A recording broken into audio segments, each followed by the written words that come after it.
Nafurahi sana kuwaona tena siku ya leo, kupata nafasi ya kusema neno la Mungu. Tumekuwa tukisoma kitabu cha Waebrania, the letter to the Hebrews, whose author we don't know, but it's a very rich book. So just open Hebrews chapter 4. Hebrews 4. Waebrania 4. Tutasoma kutoka mwanzo hadi 13.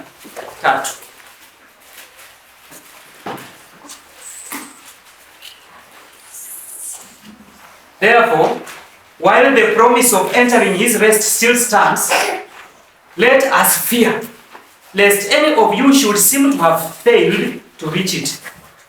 For good news came to us just as to them. But the message they had did not benefit them, because they were not united by faith with those who listened. For we who have believed enter that rest, as he has said, as I swore in my wrath, they shall not enter my rest. Although his works were finished from the foundation of the world, for he has somewhere spoken of the seventh day in this way, and God rested on the seventh day from all his works. And again, in this passage, he said, they shall not enter my rest. Since therefore it remains for some to enter it, and those who formerly received the good news failed to enter because of disobedience, again he appoints a certain day, today, saying through David, so long afterward, in the words already quoted, today if you hear his voice, do not harden your hearts. For if Joshua had given them rest, God would not have spoken of another day later on. So then, there remains a Sabbath rest for the people of God. For whoever has entered God's rest has already rested from his works as God did from his. Let us therefore strive to enter that rest, so that no one may fall by the same sort of disobedience. For the word of God is living and active, sharper than any two-edged sword, piercing to the division of soul and of spirit, of joints and of marrow, and discerning the thoughts and intentions of the heart. And no creature is hidden from his sight, but all are naked and exposed to the eyes of him to whom we must give account. That's the word of God. Tuombe. Tunakushukuru Mungu wetu kwa sababu ya neno lako. Tunasimama kwa unyenyekevu mbele ya neno hili. Tunaomba kwamba ikupendeze kutunenea neno hili. Saidia Bwana mioyo yetu kuwa rahisi kuelewa. Ninapoeleza na kufafanua hili neno Bwana, naomba ikupendeze kuwa chombo mikononi mwako. Unitumie. Mimi ni mtu dhaifu, lakini nakutegemea Roho Mtakatifu. Ufanye kazi yako miongoni mwa watu wako. Na tunapolisikia neno lako Bwana, tusikuwe tu wale wa kusikia. Kama mtu anajiangalia kwa kioo, anapoondoka ameshasahau vile alifanana. Lakini Bwana, tulitie neno hili kwa maanani, ili mioyo yetu ibadilike kwa utukufu wa jina la Yesu Kristo. Tunaomba kwa jina lake. Amen. The promised rest for God's people. Rest ni pumziko ama kutulia. Wengine wanasema ni kuingia kwa raha. To enter God's rest ni kuingia kwa raha ya Mungu ama starehe ya Mungu, kupata pumziko ama kupata kutulia. Mwandishi anaanza kwa kusema, therefore, while the promise of entering his rest stands. Hii inamaanisha kwamba bado kuna nafasi ya kuingia kwa huo utulivu wa Mungu, kupata hiyo pumziko. Therefore, na tulisema ukiona Biblia inasema therefore, unafaa kujiuliza, why is it therefore? Ama what is it? Why is it therefore? Mbona anaandika therefore? Inamaanisha kuna mambo yameshasemwa pale nyuma. So kwa hivyo, kwa nini imesemwa pale nyuma? Ni nini kimeshasemwa? Hawa watu ambao wanaandikiwa hii barua ni Wayahudi ambao walikuwa na dini inaitwa Uyahudi ama Judaism.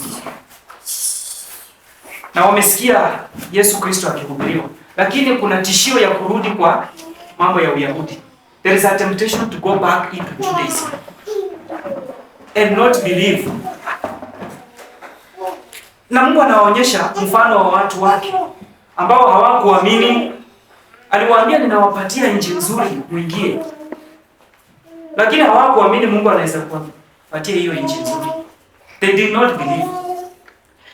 So Mungu anawaambia msikuwe kama hao watu wenye niliwaahidi kuingia kwa nchi nzuri, lakini kwa sababu ya ujeuri waliniasi, hawakuamini na wakashindwa kuingia kwa sababu ya kutokuamini.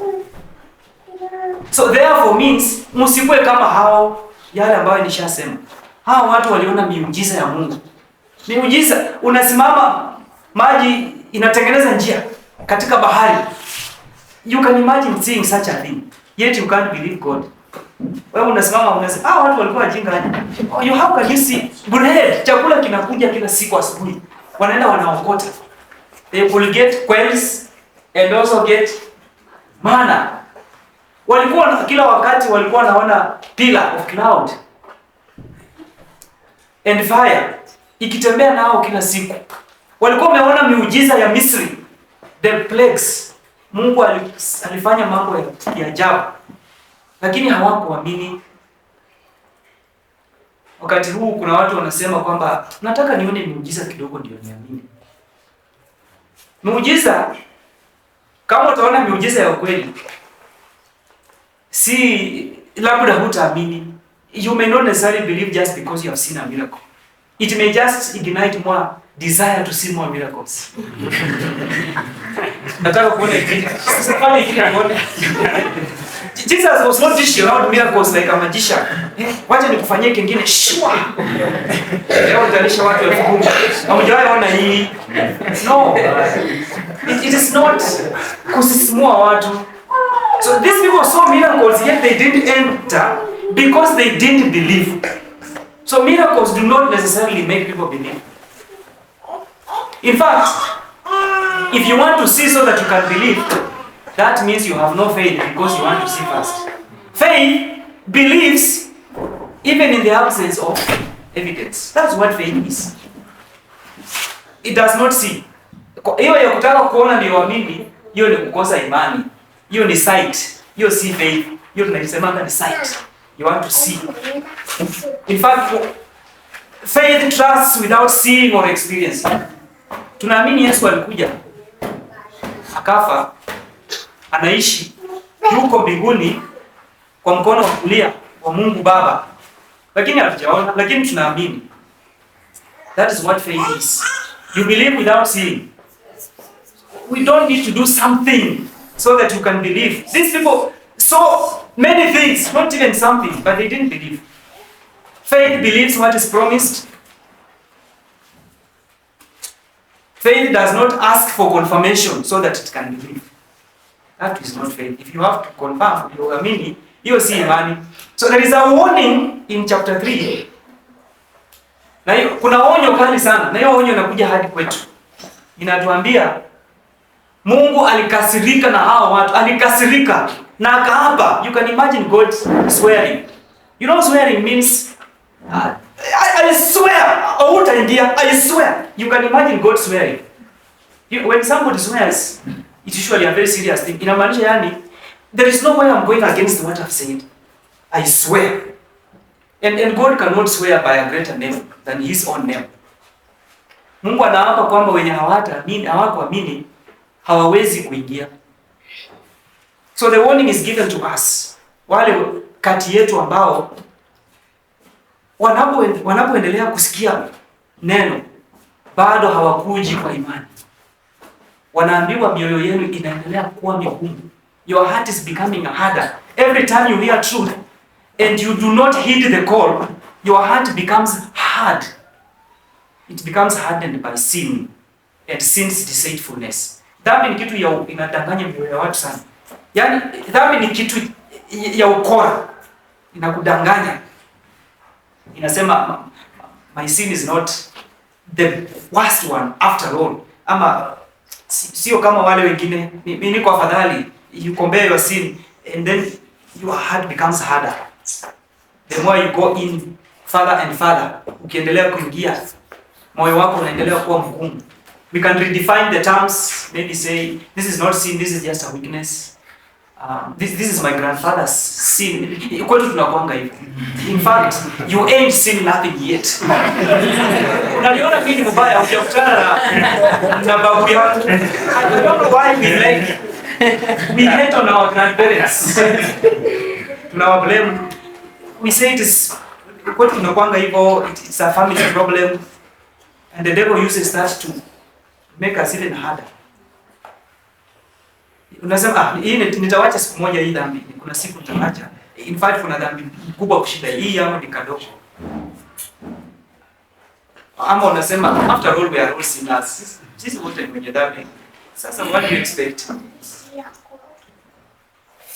And then the conscience starts slowly being seared. Dhamira inaanza kukufa. Haishtuki sasa wakati wa dhambi. Pole pole. Mambo ya Mungu yanaanza kukosa kuwa na ya kufurahisha, inaanza kuboga. Wakristo wanakaa watu weird, they look weird. Nakata fellowship, ukuji kwa kukaa na Wakristo wengine. Na dunia inaanza kuwa tamu. Ukiona unaanza kufika mahali hapo, ujue sasa moyo wako umeanza kuwa mgumu. Dunia inaanza kuwa tamu.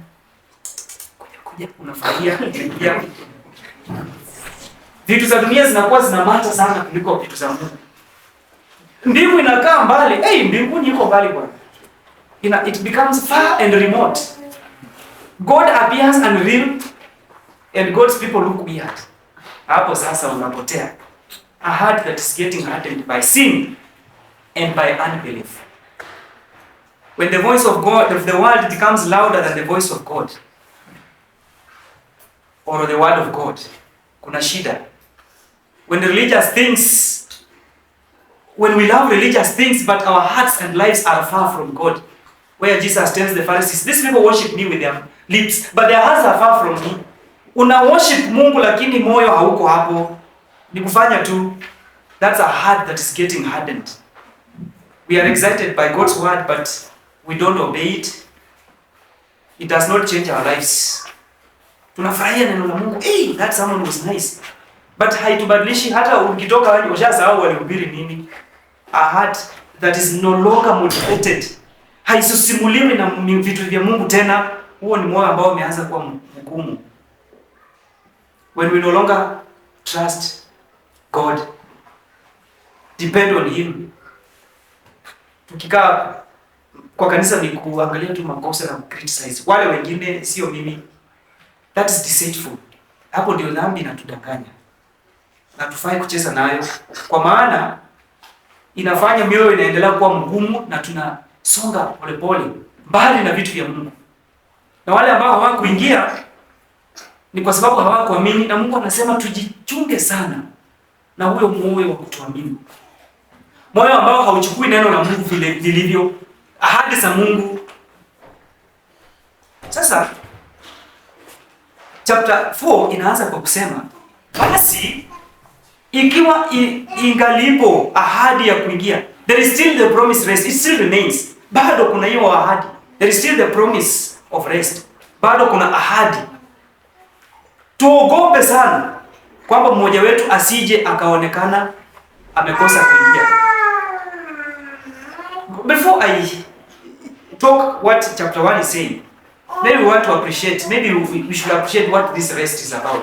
Hii pumziko ambayo tunaahidiwa hapa ni nini haswa? We need to know what rest is. But of course, as I explain, I will say what rest is in many ways. But to rest is to cease from activity or from work or from motion or exertion. Ni kupumzika, ni kukaa. It's to be settled. When one's confidence is finally somewhere. To rest is to put one's confidence in something. For example, to rest on God. It's to be free from worry. And in Christ, believers have finally rested because they are no longer working to please God. Katika Kristo hatung'ang'ani kufanya vitu mingi ndio Mungu afurahishwe na sisi. Kazi nyingi ndio Mungu apendezwe na wewe. Kwa kuelewa kwamba nimepokea wokovu sio kwa sababu ya matendo yangu. Matendo yangu iko nje. Hasiyaleti kwa Mungu ndio Mungu anipende. Hilo ni jambo ambalo linafanya unapumzika. You are not working to please God. That's rest. That's resting in God's grace. Knowing that I have been forgiven all my sins and there is no condemnation against me. Hiyo ni rest. Kuelewa kwamba nimesamehewa dhambi zangu, hakuna hukumu juu yangu, nimefanywa rafiki ya Mungu, na niko na amani na Mungu. I have peace with God. There is no condemnation. That's rest. Paul says in Romans 5:1 that since we have been justified by faith, we have peace with God. Kwa sababu tumehesabiwa wenye haki, tumekubalika na Mungu, sasa tuna amani na Mungu kupitia kwa Yesu Kristo. Every true believer actually has that peace with God because they are not working.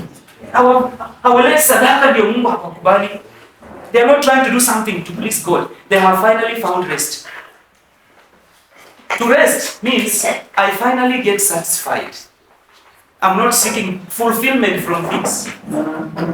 Yesu aliambia yule mwanamke mshamfu Samaria, alimwambia,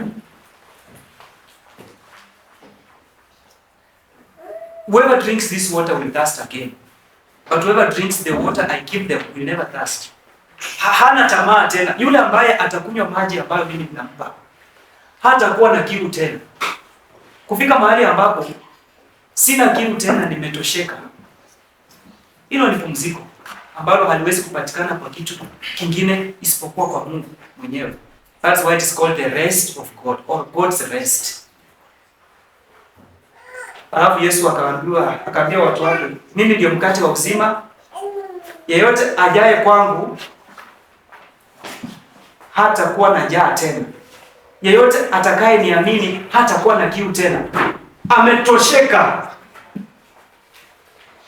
And the prayer that the book I read today before praying, Jesus says, njooni kwangu nyinyi wote mnaosumbuka na kulemewa ama kubeba mizigo mizito. Kujeni kwangu. Nyinyi wote ambao mmebeba mizigo mizito, kujeni kwangu. Nami nitafanya nini? Nitawapa pumziko. You will find rest. I will give you rest. Because, and then he says, take my yoke upon yourselves and learn from me. Chukueni nira yangu. A yoke, kama ile ng'ombe fahali wanawekwa wakilima. Weka hiyo. Yangu anasema yangu ni nyepesi na ni rahisi. Mzigo wangu ni rahisi. Si mgumu, ni rahisi. Na mtapokea pumziko kwa nafsi yenu. You will find rest for your soul. Rest can only be found in Christ. This is not just, you will not rest from work, as I will say later. It is rest of the soul. It is spiritual rest. And he says, learn from me. As you learn from him, you keep enjoying that rest. It keeps on becoming real to you. And this rest finally will be consummated in Christ when he comes again. Yesu Kristo atakaporudi tena, tutaingia kwa hilo pumziko la milele ambalo kwa sasa tunafurahia vitu fulani vya huo upumziko, lakini sio katika ukamilifu. We enjoy some privileges of this rest, but ultimately we will finally and fully enjoy God's rest when our journey is over. So there is a part of the rest of entering into eternity with Christ forever. When we will rest from sin and temptation, hakutakuwa na dhambi tena ya kupambana nayo, hakuna majaribu tena, hakuna mateso tena. When we have perfect communion with God, tutafurahia urafiki wetu wa Mungu katika ukamilifu. kazi yangu ikiisha, nami nikiokoka na kuvaa kutokuharibika, kukaa na Mungu milele. That is the final rest, when we get our final inheritance. Sasa Hebrews anasema kwamba hili pumziko bado liko. Kwa hivyo tujihadhari kwamba mmoja wetu asikose hiyo rest. We should fear that any one of us will be missing it. While the promised rest still stands, let us fear lest any one of us should seem to have failed to reach it.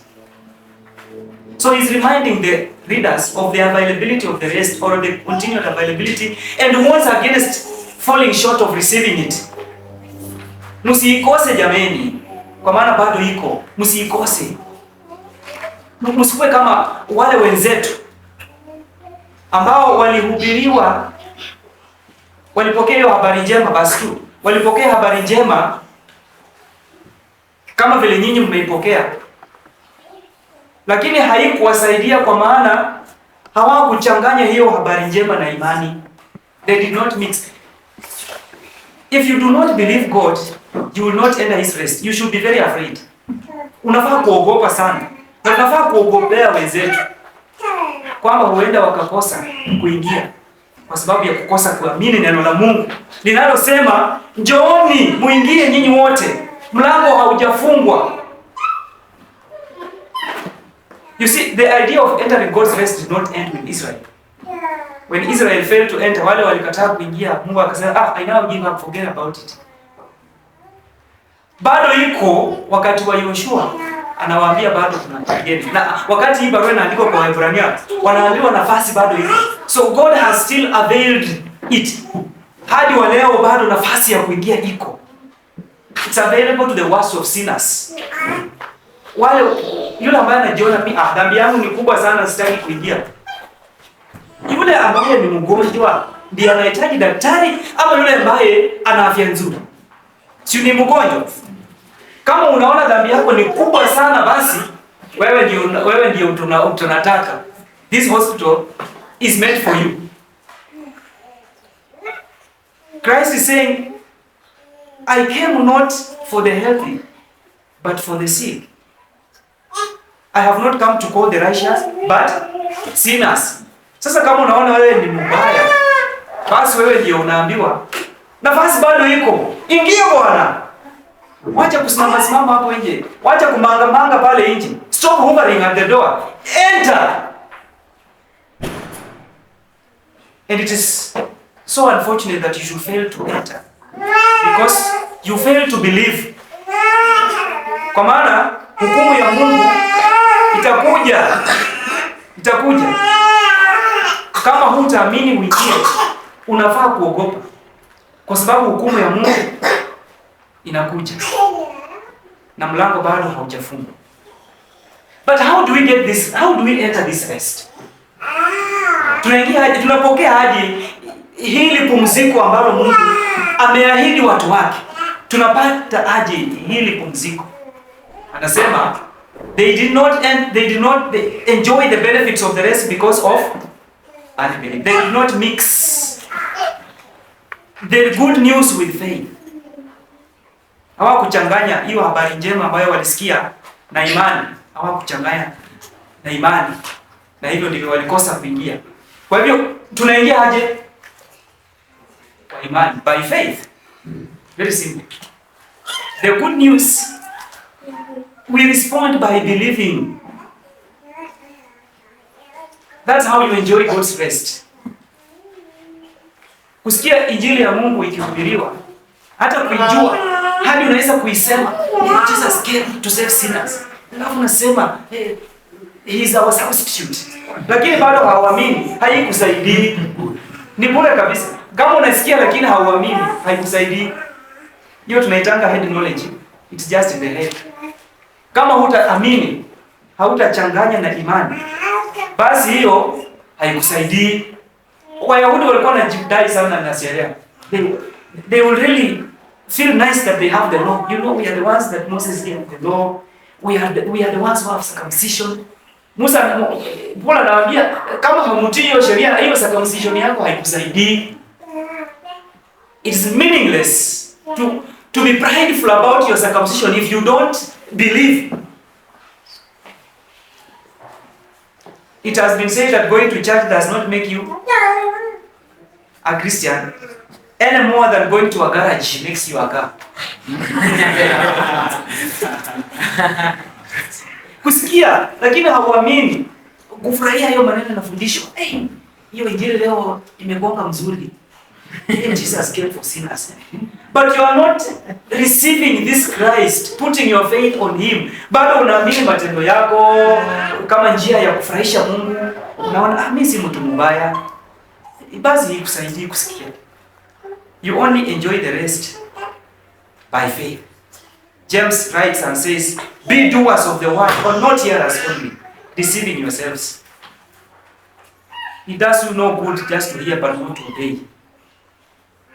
Kuamini ni kufika mahali ambapo siangalii tena matendo yangu kama njia ya kunileta karibu na Mungu.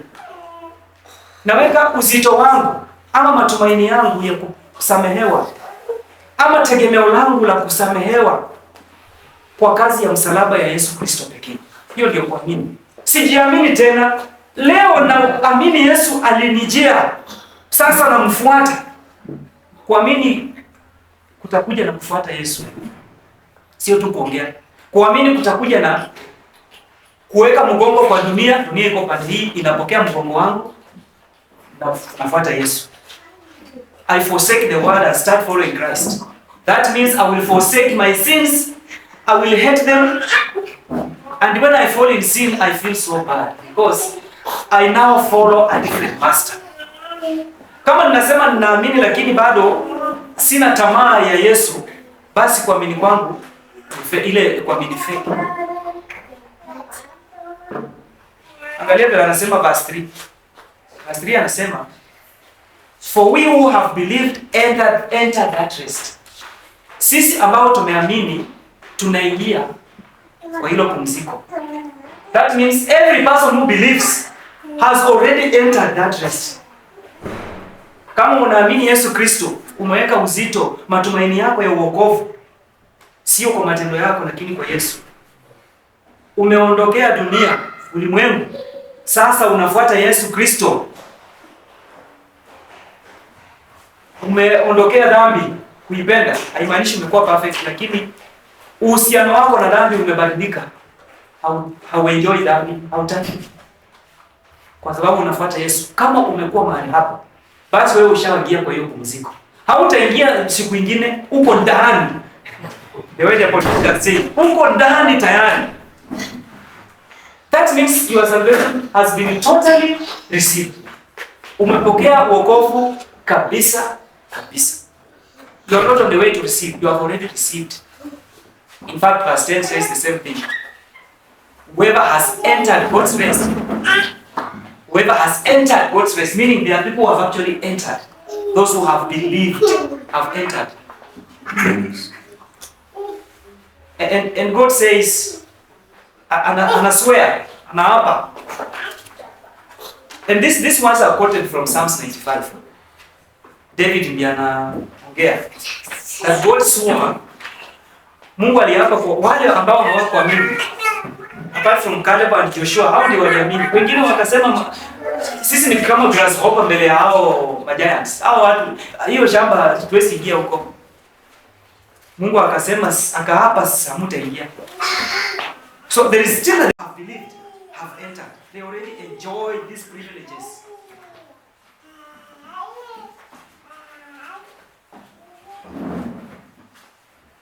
Na sasa hili pumziko linalinganishwa na pumziko la Mungu mwenyewe. They write and then compares this rest with God's rest. That God's rest is actually the model of the rest. Kupumzika kwa Mungu baada ya kuumba ulimwengu. Baada ya kuumba kila kitu, baada ya kutengeneza kila kitu. Ni mfano kamili wa pumziko ambalo tunapata. Wacha tusome verse 3. Although his works were finished from the foundation of the world. Which works? Whose works? God's works of creation. Anaongea kuhusu kazi ya Mungu ya kuumba ulimwengu. Although his works were finished from the foundation of the world, for he has somewhere spoken of the seventh day in this way. And God rested on the seventh day from all his works. It has said somewhere, where? It's actually Genesis chapter 2, verse 1 and 2. Nasema aje? Genesis chapter 2, verse 1 and 2. Ni rahisi sana kunipata. Mimi niko hapo tayari. Thus the heavens and the earth were finished, and all the host of them. And on the seventh day, God finished his work that he had done, and he rested on the seventh day from all his work that he had done. So God rested from his work. God's rest creates a pattern of rest. Mungu anatengeneza mtindo sasa wa pumziko. It's the foundation of the rest that God offers his people. So God's rest did not originate with Israelites going into the land of Canaan. Pumziko ya Mungu haikuja wakati huo wa Israeli kuingia Canaan. Ilianza wakati wa Mungu kumaliza kuumba ulimwengu. It goes back to creation, demonstrating it's the divine nature of that rest. It means hii pumziko ambayo Mungu anatuahidi ni ya kiungu, it's divine, inatoka kwa Mungu mwenyewe, kwa sababu inafuata mtindo wa Mungu kupumzika.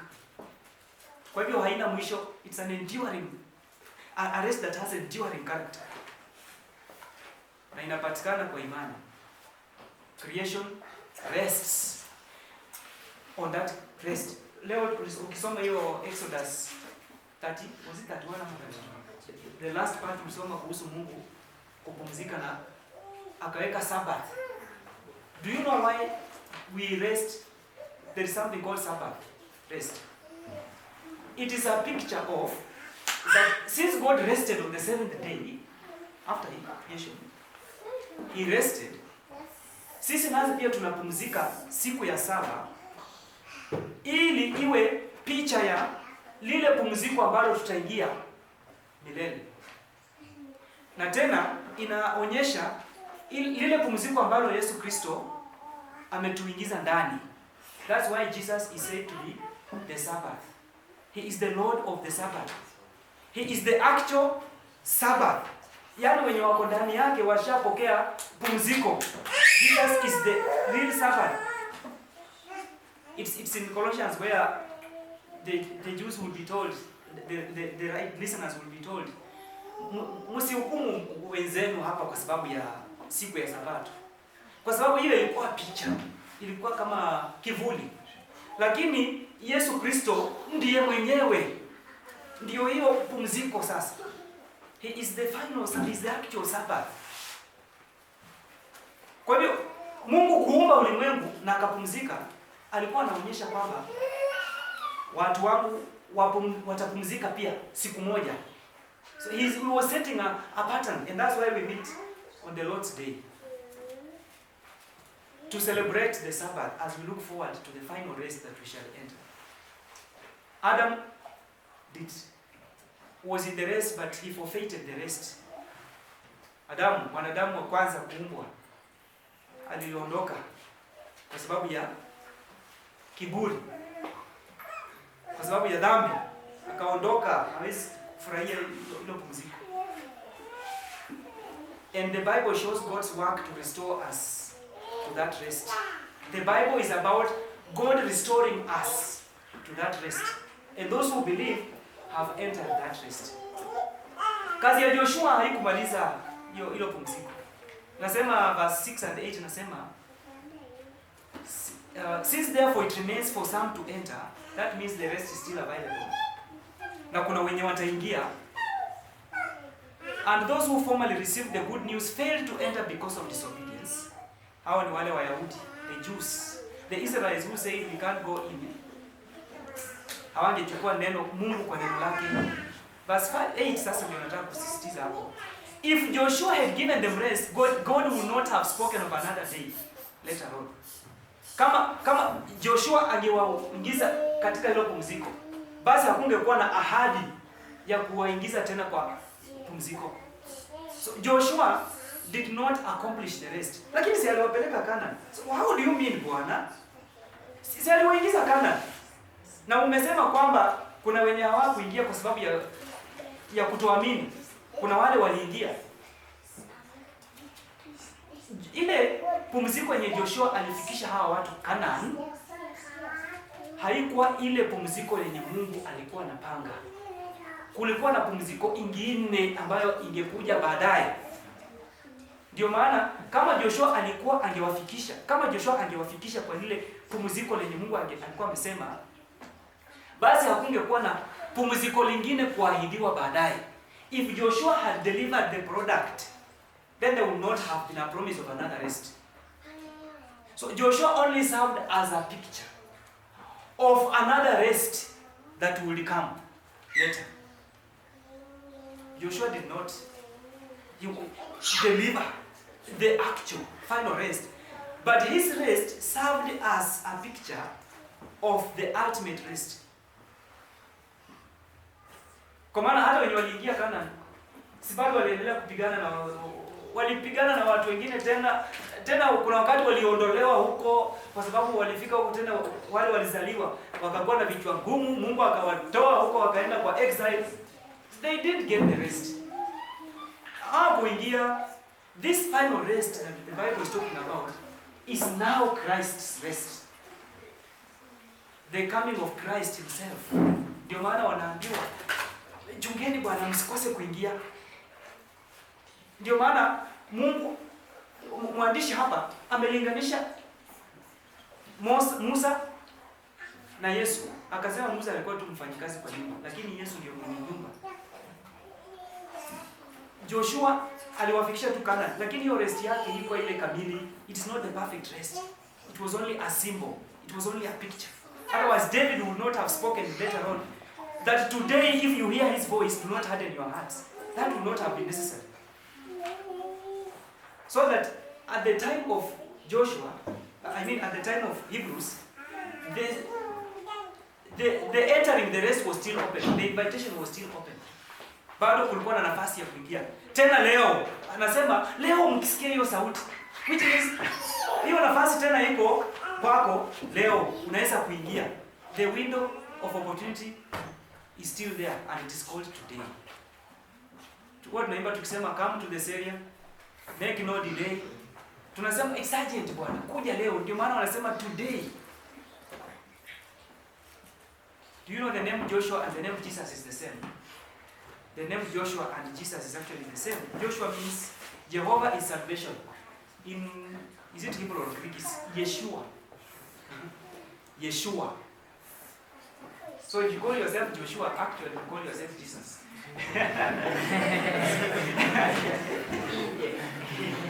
Because the one who brings salvation, the one who saves, the one who brings salvation. So that actually Joshua is a picture of Jesus. In fact, some versions, ukisoma kuna versions zenye zinasema they have actually used the word Jesus. Yako ni gani? Kuna zenye zimesema if Joshua had given them rest.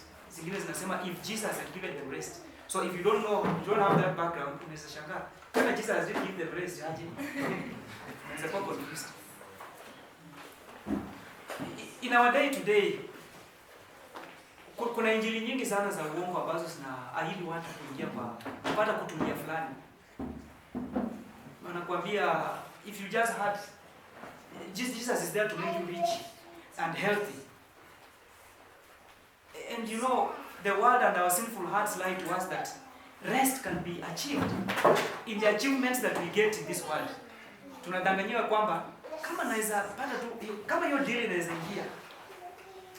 Mimi hata sasa wanasemanga nimeomoka. Sasa sasa nimefika. That actually means that you are actually promising yourself a rest that comes through acquiring certain things or making a lot of money. And that's all that matters. Some think that they will find rest if they get married. Utaolewa ama utaoa, lakini bado unaona utapata kuhangaika bado huko. Bado utahangaika tu. I'm sorry to burst your bubble. Some look for rest in entertainment. Sherehe. starehe ni gharama. Utaumia. You go for a holiday and then you come back, you are tired. You have spent money, unatumia credit card, pesa zimekwisha, unaanza kukopa tena. That was not perfect rest. Some look for rest in career achievements, getting a soft life, and all that matters in life is to chase the bag. Form ni kutoka block. That's all. Wewe bora umetoka block, you have entered your rest. That rest is not permanent. It's not final. It is not satisfying. It will not. No wonder people today are chasing kutengeneza sura yao so that they can look young forever. Some are chasing power. We want power. Some are chasing fame. Wanataka kujulikana. And there is nothing wrong in many of these things. Working at your career to succeed and doing business and to be useful in society is a good thing, and believers are encouraged to do these things. Tunaenda mbinguni lakini hatuendi saa hii. You might have several years before you go. Utakuwa unakaa tu ukingoja kwenda. You have to we have to wake up to work. God will tell the Israelites that I know the plans I have for you. Unaona hiyo inasemanga I have no plans for you. Before you get to that verse, actually inasema kaeni huko. Jengeni, oa, olewa, ombea hiyo inji iendelee kuendelea. Fanyeni biashara, lakini mjue kwamba miaka 70 ikitimika nitakuja kuwachukua. And for us it's the same thing. We should do these things, work, do business, marry, get married, get children, pray for the prosperity of the land. But don't put your hope there. Usiweke matumaini yako hapo. Kwa maana utajiri hauwezi kukutosheleza. You'll still look for more. The man who makes more is more worried about losing the more he has achieved. And he wants to protect it. Unaanza kuogopa hata kuishi mahali fulani. Gari unaweka tindi zingine yani black, dark kabisa. Unataka kuonekana kwa maana kuna you start having imaginary enemies. Unajua hapa vijana wanaweza kukuharibu sura hapa. Lakini wakati huko na pesa huko unafikia hiyo. It gives you realize that now I can't fit here. Lazima niende kuishi sasa milimani. Because now your car can't match your house. Your house can't match your car. I'm now moving on the other side of town. Unaanza kusumbukana tena how to protect that wealth. And then we have seen children of rich men still struggling with drug abuse and committing suicide. If riches was to provide the ultimate rest, why would they do that? Ultimate rest is only found in Christ. Ndio maana Yesu anasema, njooni kwangu nyinyi mliolemewa, mliobeba mizigo mizito na kuhangaika ama kusumbuka. Njooni kwangu nami nitawapumzisha. Yesu anasema kwamba ni mimi tu ninaweza kukupatia pumziko ya kweli. It's not in that deal that you may want to achieve today. Hiyo deal itakupa lile pumziko kamili.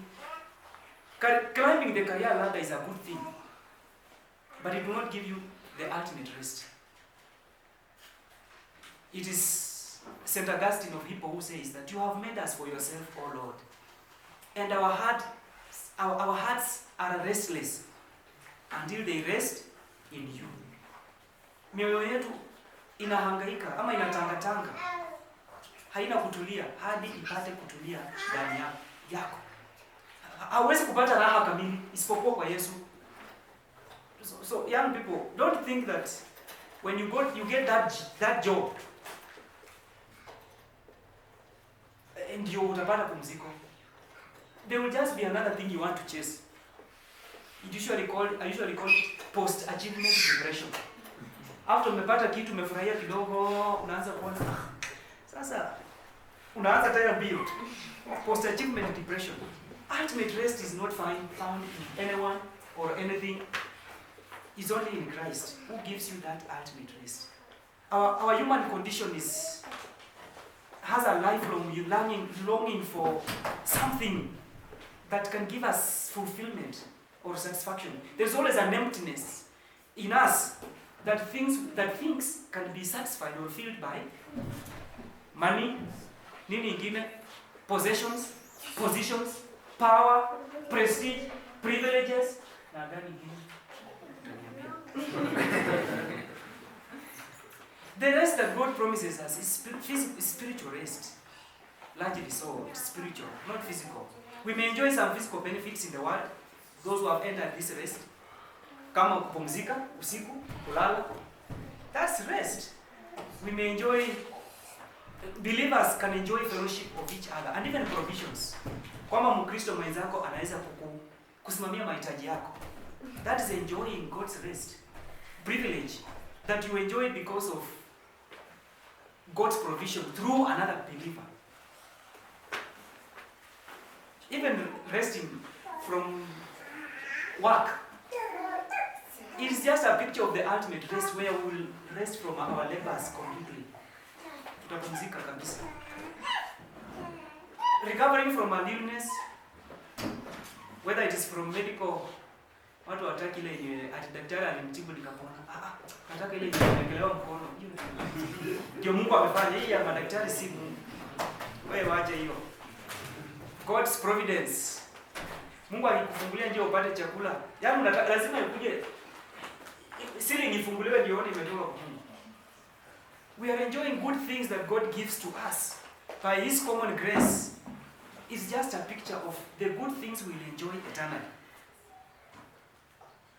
God sustaining us today, even in the midst of difficulties. It is a pretest where there will be no more suffering. It's a pretest of what is coming.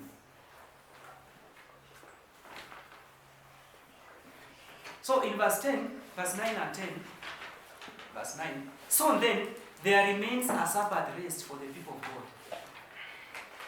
There remains a Sabbath rest. And as I've said, Sabbath rest came after 7 days. The seventh day. Every 7 days. Hii Sabbath yenye tunafanya leo, that we meet every Lord's Day, is a picture of the ultimate Sabbath. Ndio maana anasema bado iko tunaingoja. So it has a point of what we call already and not yet. Tumeipata lakini tena kuna mambo mengi ya hiyo pumziko ambayo bado hatujapata.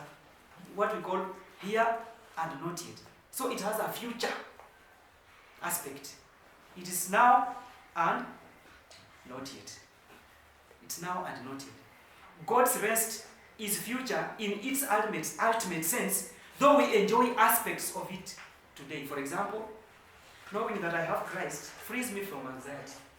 Because he tells me, do not be anxious. Usikuwe wa kuhangaika, usikuwe na wasiwasi. Usikuwe na wasiwasi. Having a supportive Christian community, that is having a pretest of the rest. Joy, yenye tunafurahia, ile furaha tunafurahia hata katika mateso.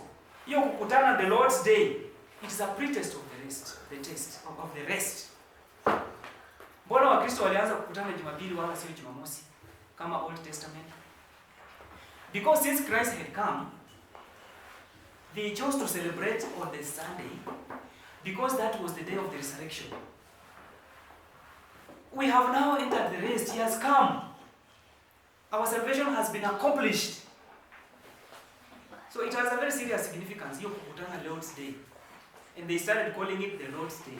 Na tunaita the Lord's Day hadi wa leo. So Sabbath day sio kitu keeping the law so that I just feel nice. You know, leo sijafukuza kitu. I've not watched football on the Lord's Day. That's not the point. The point huwa inakuwa kufurahia kuona ndani yako. When we meet on the Lord's Day, ni kufurahia wokovu wenye tumepata. We have fellowship with one another and with God and worship as a pretest of the ultimate fellowship that will have no end and that will be perfect. Yani tutakuwa tunaimba with the right key.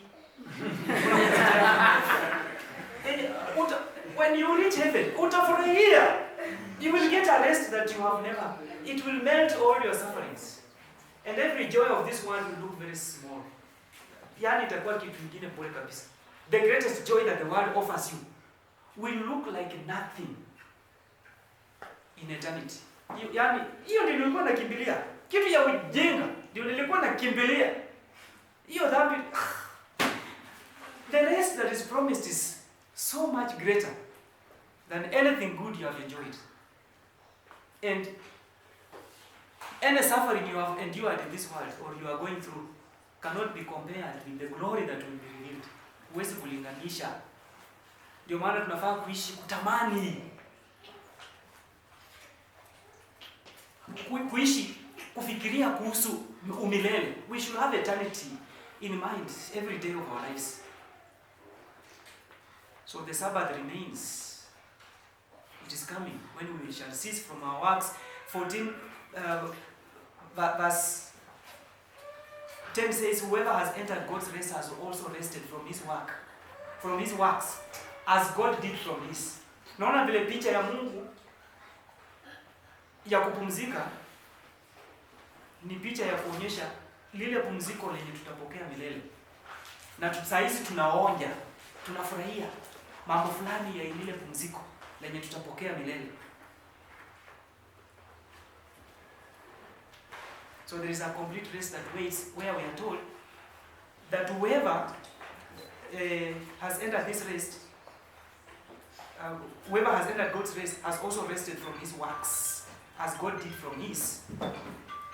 This is not like God was tired. It's a rest of finished work. Kazi imeisha. Sasa ni kupumzika. Kazi imeisha. And my interpretation is that this is not resting from works in terms of good works. It's rest, although that is still correct, but it's resting from our works, the final rest, kule mwisho. Because Revelation 14:13 says, then I heard a voice from heaven saying, write this, blessed are the dead who die in the Lord from now on, says the Spirit. They will rest from their labor, for their deeds will follow them. The labors of this world that are so hard because they have been cast. Kazi ni ngumu, the toil of this life. Our struggles, yale mateso yenye tunang'ana hapa duniani. Sasa ile siku yenye Yesu anarudi, tutapumzishwa mizigo. Hiyo mizigo. Lakini hata kama unaiona kama kwamba whoever has entered God's rest has rested from his work as God did from his, ukisema inamaanisha matendo yangu sasa tena sio ndio yananifanya Mungu anipende ama nikubalike kwako. It is theologically correct. So Moses and Joshua did not deliver the rest, but it has taken a greater one, Christ himself, to bring it to us. Umeifikisha. Sasa hii pumziko anasema tufanye nini kwa sababu ya kuelewa hivyo. Anasema verse 11, let us therefore, kwa kuelewa kwamba kuna pumziko ambalo tunaweza kupata. Kwa kuelewa hivyo, anasema make every effort to enter. Some versions say labor to enter, ama strive to enter. Anasema ingia sasa. Kwa kuelewa hivyo, ingia. It's a call of urgency. Ingia Bwana, ingia. It's those who have not believed, believe. Unangoja nini? It's telling you not to postpone to come. Because unasikia sauti ya leo, ya Mungu leo.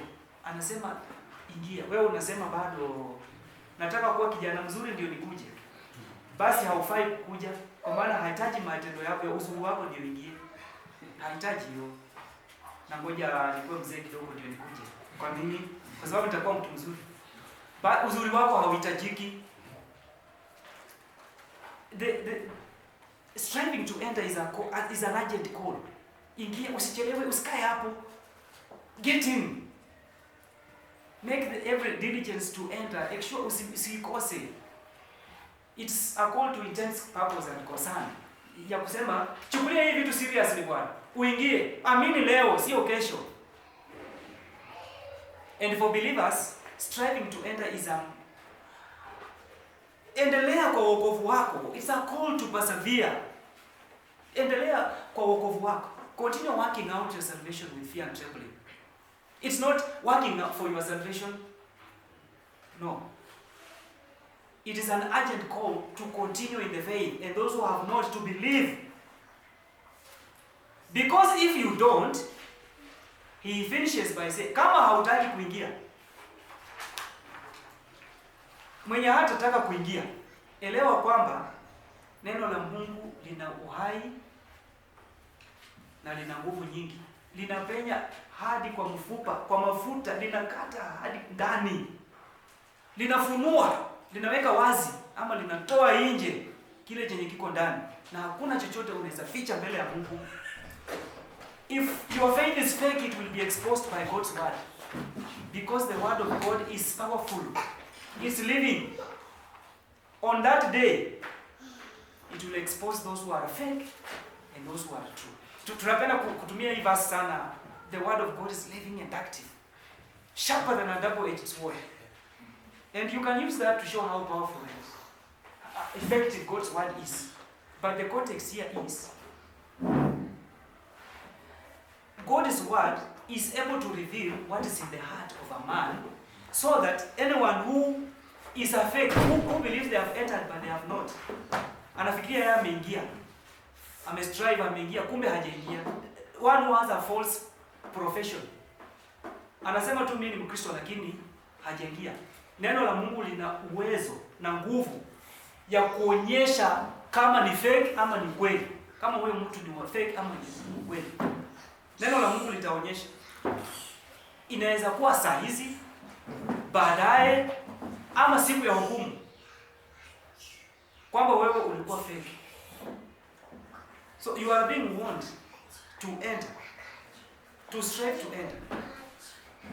And if you think wewe uko tu sawa, neno la Mungu litaonyesha kama kukua sawa kwako ni bure ama ni ukweli.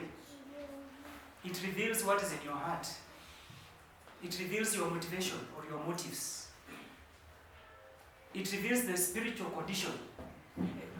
Unaweza fikiria mimi nimeokoka, lakini ukisikia injili vizuri ya ukweli, itaonyesha moyo wako kwenye huko, kwa maana iko na nguvu. Neno la Mungu lina nguvu. If you think you have entered and you may have a false profession, the true gospel will shake you. You will see, hey, I am out. Because nothing can be hidden before God. Every disguise is stripped away before Him. Kila mmoja wetu, hakuna kitu tunaweza ficha. Neno la Mungu linajua kabisa kabisa kwenye tunasimama, kwenye tuko. And one day it will bring every life. Kwa hivyo mwito kwetu ni kwamba kama hujaweka imani kwa Yesu, weka siku ya leo. Kwa sababu leo bado kuna nafasi ya kuingia. Na wale ambao wameamini, uelewe kwamba kuwasaidia wengine kujua hili neno ili waingie ni jambo la dharura. It's an urgent call. Because they only have an opportunity today, and that opportunity might be crossed tomorrow. Because people die, watu hufa. Na kama watakufa kama hawajasikia, watapotea.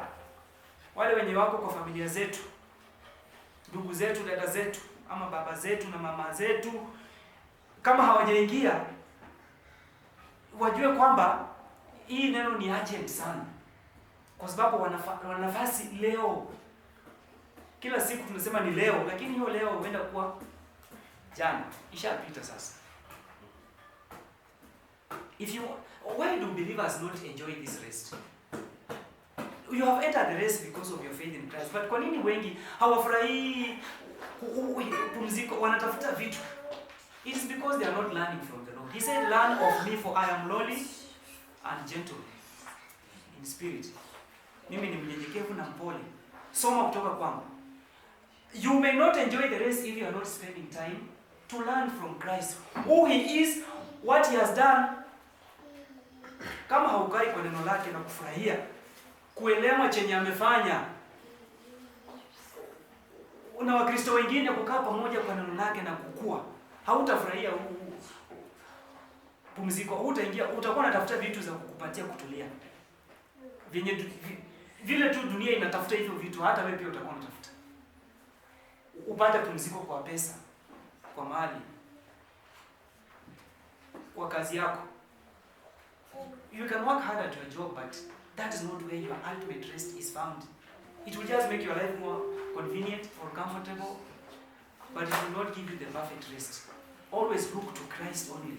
And if you are not enjoying that rest, perhaps you are not considering Christ as much.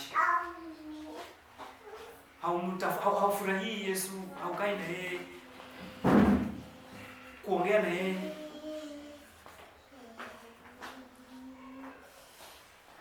Hata hawa watoto tunawaambia, mnasikia watoto, Yesu pekee ndio mnahitaji, ndiye atawapatia pumziko. Unasikia unahitaji Yesu pekee, ndiye atakupatia kutulia. Aileen, unasikia? Unahitaji nani? Yesu. Pumziko la ukweli tunalipata kwa Yesu pekee. Hakuna kitu kingine.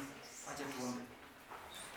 Tunakushukuru Bwana wetu kwa sababu tumeingia kwa pumziko la ukweli kwa imani.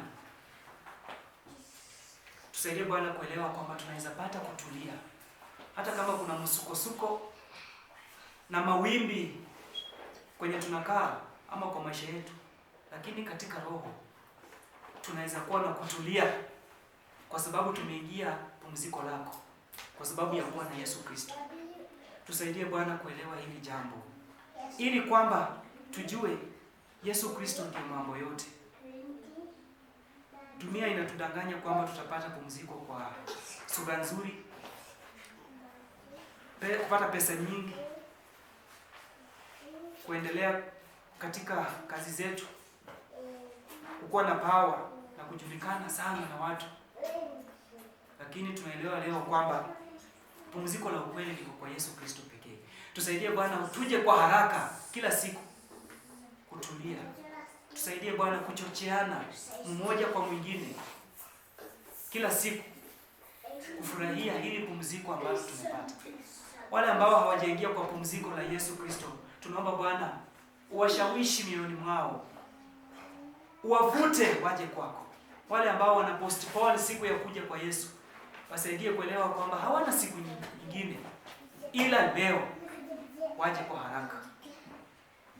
Tusaidie Bwana kupata kutulia kwa Yesu Kristo. Tunaomba kwa jina lake. Amen.